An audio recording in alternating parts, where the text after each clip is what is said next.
अस्सलाम वालेकुम एवरीवन, कैसे हैं आप सब। होपफुली सभी ठीक होंगे। अल्हम्दुलिल्लाह मैं भी ठीक हूँ।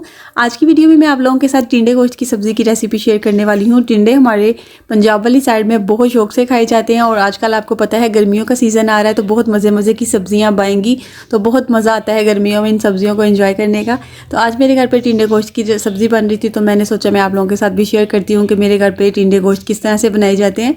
सबसे पहले मैंने जो टिंडे थे उनको अच्छी तरह से वॉश करके ड्राई होने के लिए रख दिया था।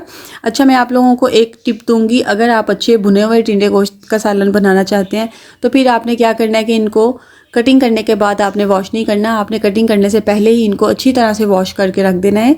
तो देखिए मैंने इनको कटिंग करने से पहले ही वॉश करके रख दिया था। उसके बाद मैं किसी पीलर की मदद से इसको छील लूँगी। अगर आप छुरी की मदद से भी इसको छीलना चाहते हैं तो आप उस तरह से भी छील सकते हैं, लेकिन मुझे पीलर की मदद से थोड़ी आसानी हो जाती है तो मैं फिर क्या करती हूँ कि इसको पीलर की मदद से ही छील लेती हूँ। उसके बाद इसकी मैंने इस तरह से मोटी मोटी सी कटिंग कर दी है। बिल्कुल अगर आप इसकी बारीक बारीक चॉप करके इसकी कटिंग करेंगे तो फिर ये बिल्कुल मसाले की तरह हो जाएगा, इसका वो ऑथेंटिक टेस्ट नहीं आएगा जो सब्ज़ी का होता है। तो अगर आप इसका बिल्कुल ऑथेंटिक टिंडे वाला टेस्ट लेना चाहते हैं तो फिर आप इसको इस तरह से मोटा मोटा सा कट कर लें। उसके बाद मैंने अनारदाना था मेरे पास, उसको मैंने वॉश करके रख लिया था। इसको मैं अच्छी तरह से पीस लूँगी। अनारदाने का इस सब्ज़ी में बहुत अच्छा टेस्ट आएगा, चाहे आप टिंडे गोश्त बना रहे हैं या आप खाली टिंडे भी बना रहे हैं तो आप इसको स्किप मत करिएगा। आपने अनारदाना ज़रूर डालना है, इससे बहुत मज़े का टेस्ट आने वाला है। तो आप अनारदाने को ज़रूर शामिल करिएगा। मैं बस अनारदाने को अच्छा सा पीस लूँगी और साइड पे कर दूँगी। उसके बाद मैं टमाटर लूँगी और उनकी कटिंग करके रख लूँगी। सारी चीज़ों को मैंने पहले से अच्छी तरह से वॉश करके ड्राई करके रख लिया था। आप जब भी खाना बनाने लगे तो पहले सारी चीज़ों को अच्छी तरह से वॉश करके तो अपने पास रख लिया करें। इससे टाइम की भी काफ़ी ज़्यादा बचत हो जाती है, भगदड़ नहीं मचती। बार बार हम वॉश करने जा रहे होते हैं, हाथ ड्राई कर रहे होते हैं, फिर चीज़ों की कटिंग कर रहे होते हैं तो वो डबल टाइम लग जाता है। तो बेहतर होता है आप पहले से ही सारी चीज़ों को वॉश करके अच्छी तरह से अपने पास रख लिया करें, फिर आप सब्ज़ी बनाया करें। इससे आपका सारा फोकस खाने की तरफ होगा और बहुत अच्छा आपका खाना रेडी होगा। तो चलिए आइए अब हम स्टार्ट करते हैं। अब खाना बनाना मैं आप लोगों के साथ शेयर करती हूँ कि मैं किस तरह से इसको रेडी करूँगी। तो सबसे पहले हम एक पैन ले लेंगे और उसमें ऑयल शामिल कर देंगे।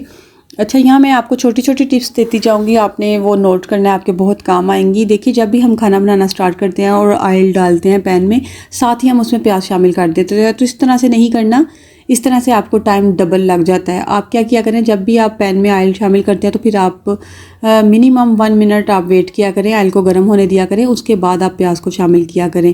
क्योंकि अगर आप ठंडे ऑयल में प्याज को शामिल कर देंगे तो प्याज ने अपना भी थोड़ा पानी छोड़ना होता है, तो वो फिर इतनी जल्दी कलर नहीं अपना छोड़ता।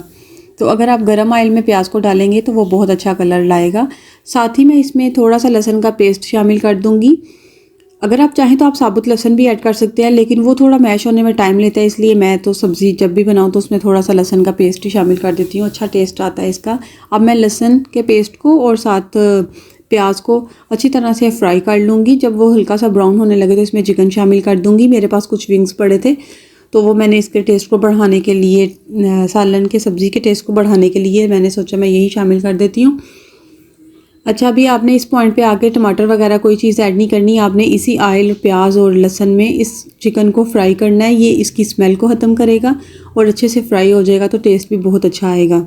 अगर आप इस पॉइंट पे टमाटर भी साथ ही शामिल कर देंगे तो फिर आपके चिकन का जो कलर है वो बहुत कच्चा कच्चा सा लगेगा और उसमें कच्चेपन की स्मेल भी आएगी। और जब आपकी चिकन फ्राई हो रही हो और प्याज फ्राई हो रही हो तो आपने उस पॉइंट पे आके ये मसाले ऐड करने हैं, ज़ीरा, सूखा धनिया, नमक, मिर्च और हल्दी। अगर आप इसमें पानी ऐड करने के बाद या टमाटर ऐड करने के बाद अपने मसाले ऐड करते हैं तो फिर आपके खाने का वो टेस्ट नहीं आएगा जो फ्राई होते हुए मसालों का आता है। तो आपने बस ये छोटी छोटी चीज़ें हैं जिनको आपने नोट करना है और आपने इस तरह से आपने अपने खाने को रेडी करना है। फिर आप देखिएगा कि आपके खाने का टेस्ट थोड़ा डिफरेंट आएगा। तो मैंने थोड़ा सा पानी इसलिए ऐड किया कि मसाले नीचे जले नहीं, क्योंकि जब हम नमक मिर्च शामिल करते हैं ऑयल में तो वो उसका जलने का भी खतरा होता है। तो थोड़ा सा आप साथ पानी शामिल कर दें ताकि वो जले नहीं। उसके बाद मैंने टमाटर शामिल कर दिए। टमाटर डालने के बाद मैं इनकी अच्छी तरह से भुनाई करूँगी और साथ ही मैंने जो अनारदाना पीस के रखा था वो शामिल कर दूँगी और इसको अब हम अच्छी तरह से भुनेंगे। टमाटरों को गिलाने के लिए मैं थोड़ी देर के लिए इसको लिड से कवर करूँगी। आपने पानी बिल्कुल नहीं शामिल करना क्योंकि टमाटर जो है वो पानी छोड़ते हैं, तो हमें पानी ऐड करने की तो बिल्कुल ज़रूरत नहीं है। तो देखिए टमाटरों ने काफ़ी ज़्यादा पानी छोड़ा और उसके बाद जो चिकन है वो भी इसी पानी में गल जाएगा। एक्स्ट्रा पानी आपको डालने की ज़रूरत नहीं है, वरना काफ़ी ज़्यादा टाइम भी लग जाएगा और फिर खाने का वो टेस्ट भी नहीं आता जो भुनाई करते हुए खाने को बनाने का आता है। तो जब मेरे चिकन की अच्छी तरह से भुनाई होगी तो मैंने उसमें जो टिंडे थे वो शामिल कर दिए। अब टिंडे डाल के मैं इनको अच्छी तरह से भुनूंगी। इनकी भुनाई हम करेंगे अच्छी तरह से। 1 से 2 मिनट के लिए मैं इसको लिड से कवर करूँगी और अगेन हम इसकी भुनाई करेंगे।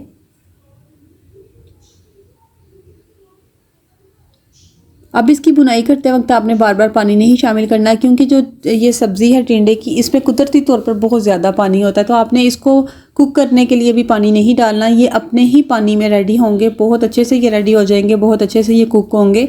हमने इसमें पानी बिल्कुल शामिल नहीं करना। वैसे मैंने अक्सर फैमिलीज़ देखी हैं जो टिंडे गोश्त की सब्ज़ी भी थोड़ा उसको ग्रेवी वाला रखते हैं तो उसमें वो पानी ऐड कर देते हैं। तो वो फिर आपकी अपनी चॉइस है। अगर आप ग्रेवी वाला सालन बनाना चाहते हैं तो फिर आप उसमें पानी ऐड कर दें। अदरवाइज़ आप देख ही रहे होंगे कि टिंडे जो हैं इसमें मैंने बिल्कुल भी पानी ऐड नहीं किया, तो इसने अपना ही पानी देखे छोड़ा और उसमें ही ये कुक हो गए। अच्छा, मैं क्या करती हूँ, जब इसको कुक करने लगती हूँ, जब इसकी बुनाई कंप्लीट हो जाती है तो मैं इसके लिड का जो कवर है उसको अच्छी तरह से किसी रुमाल के साथ कवर करके तो दम पे रख देती हूँ, जिसमें मेरा चिकन और टिंडे जो हैं वो अच्छी तरह से गल जाते हैं, कुक हो जाते हैं। तो फिर उसके बाद मैं उसे हटा देती हूँ। तो देखिए मेरे टिंडे भी अच्छी तरह से गल चुके थे, चिकन भी गल चुका था। तो फिर उसके बाद मैंने लास्ट में इसके ऊपर हरा धनिया और सब्ज़ मिर्च डाल के अगेन इसको 2 मिनट के लिए दम पे रखा और उसके बाद मैंने इसको डिश आउट कर दिया। तो मज़ेदार से मेरे टिंडे गोश्त रेडी हो चुके थे। बहुत ही मज़े का ये सालन रेडी होता है। आपने कभी इस तरह से अगर रेडी करना है सालन तो आप मेरे तरीके से रेडी करके देखिएगा कि कितने अच्छा टेस्ट इसका आएगा। अदरवाइज़ अगर आप पानी डाल के इसको थोड़ा लिक्विड ही करना चाहते हैं, ग्रेवी वाला रखना चाहते हैं, तो वो फिर आपकी अपनी चॉइस है। वैसे मैंने आज आप लोगों के साथ जो रेसिपी शेयर की थी वो बिल्कुल ऑथेंटिक रेसिपी थी। बहुत ही मज़े के ये रेडी हुए थे। आपने इसको ज़रूर ट्राई करना है और मुझे फ़ीडबैक ज़रूर देना है कि आपने किस तरह से टिंडे गोश्त रेडी किए। आई होप आपको आज की मेरी वीडियो अच्छी लगी होगी। अगर अच्छी लगी हो तो आपने मेरी वीडियो को लाइक करना है और मेरे चैनल को सब्सक्राइब करना है, ताकि मैं आप लोगों के लिए अच्छी अच्छी सी वीडियोस लेके आती रहूं। मिलूंगी इंशाल्लाह फिर किसी और अच्छी सी वीडियोस में अच्छी सी रेसिपी के साथ। तब तक के लिए मुझे दुआओं में ज़रूर याद रखिएगा। अल्लाह हाफिज़।